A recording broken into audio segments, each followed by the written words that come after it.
tu pourras pas discuter avec un ingénieur parce que quand l'ingénieur il va Ouais. commencer à te parler de Supra, bah, ça risque d'être un peu compliqué ou de photonique. Voilà, c'est plus Oui. difficile à rentrer dedans, quoi. Donc, il faut T'es être. vite bloqué. Ouais, tu peux être vite bloqué. Ouais. Enfin, en tout cas, ça se voit. Quand Ah tu parles ouais, avec un ingé, tu sens qu'il est tech. oui.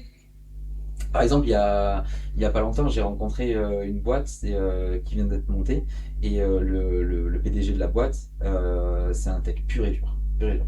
Quand il discute avec des financeurs, des associations, des choses, ou même des gens comme moi, eh ben, on sent qu'il est tech. Donc Ouais. moi je le comprends, ça me fait plaisir. Ça me fait plaisir ce qu'il raconte. Oui. J'ai envie de creuser le sujet.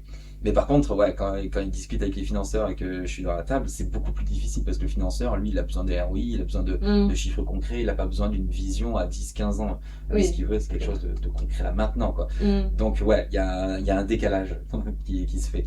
Et quand tu as un businessman, et ben, du coup, moi, en gros, je m'ennuie un peu parce qu'il va me vendre sa techno, mais derrière, dès que tu lui Ouais. poses des questions un minimum, comment ça marche, qu'est-ce que tu as fait pour ça, ou quelles sont les étapes, les étapes nécessaires pour avoir un ordinateur ou pour avoir quelque chose de concret, eh ben, il ne sait pas répondre. Donc il va appeler son ingénieur pour essayer de répondre à ces questions-là.